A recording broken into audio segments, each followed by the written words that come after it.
भाजपा और कांग्रेस का दोगलापन। भाजपा और कांग्रेस दोनों ही जाति जनगणना पर अपना दावा ठोक रहे हैं, लेकिन उनका राजनीतिक इतिहास जाति जनगणना, आरक्षण और अंबेडकरवादी आंदोलन के खिलाफ काम करने से रंगा हुआ है। शायद दलित, आदिवासी और ओबीसी भाजपा और कांग्रेस की आरक्षण और जाति जनगणना के खिलाफ की साजिश को भूल गए हैं। कोई बात नहीं, मैं एक बार फिर से याद दिला देता हूँ। जब मेरे मित्र और पूर्व प्रधानमंत्री वीपी सिंह ने मंडल आयोग की सिफारिशों और सरकारी नौकरियों में शिक्षा में ओबीसी के लिए 27% आरक्षण को लागू किया, तो भाजपा और कांग्रेस इन दोनों ने इसका जोरदार विरोध किया था और इस फैसलों पर कड़ा रुख अपनाया था। 1990 में भाजपा नेता लाल कृष्ण आडवाणी ने आरएसएस के समर्थन से मंडल आंदोलन को तोड़ने के लिए हिंदुत्व की कमंडल राजनीति शुरू की। आडवाणी ने सोमनाथ से अयोध्या तक की रथ यात्रा की घोषणा की। इस यात्रा के परिणाम स्वरूप मुसलमानों के खिलाफ नफरत फैल गई और बाबरी मस्जिद को गिरा दिया गया। दूसरी ओर पूर्व प्रधानमंत्री राजीव गांधी ने मंडल आयोग की रिपोर्ट पर चर्चा के दौरान लोकसभा में बेहद जातिवादी रुख अपनाया था और ओबीसी के लिए 27% आरक्षण का जोरदार विरोध किया था। 6 सितंबर 1990 को लोकसभा में अपने भाषण में राजीव गांधी ने कहा था, क्या हम अलग अलग इलेक्टोरेट के लिए राउंड टेबल कॉन्फ्रेंस की ओर लौट रहे हैं, जो हमारे देश को तोड़ने के लिए बनाया गया था। राजीव गांधी ने न केवल ओबीसी के लिए आरक्षण का विरोध किया, बल्कि अपने भाषण में राउंड टेबल कॉन्फ्रेंस में बाबा साहब के डिप्रेस क्लासेस, अनुसूचित जाति के लिए अलग इलेक्टोरेट की मांग का भी उल्लेख किया और उसकी कड़ी आलोचना की।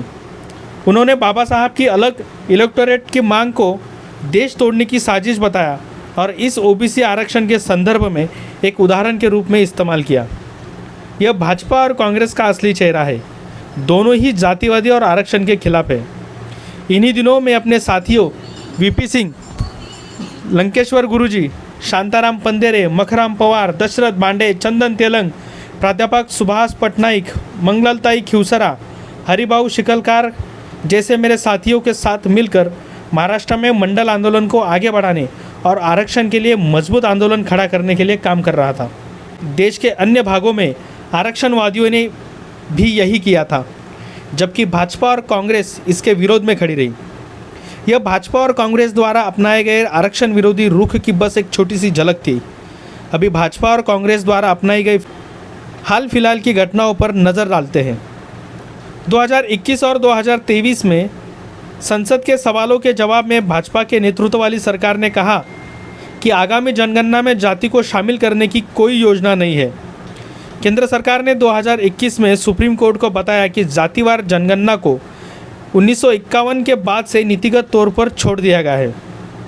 दूसरी ओर हर दूसरे मौके पर जाति जनगणना का राग अपनाने वाले कांग्रेस ने मनमोहन सिंह के दूसरे प्रधानमंत्री वाले काल में जाति जनगणना के विचार को खारिज कर दिया था। सरकार ने कहा था, जाति के बारे में जानकारी जुटाने के लिए जनगणना आदर्श साधन नहीं है।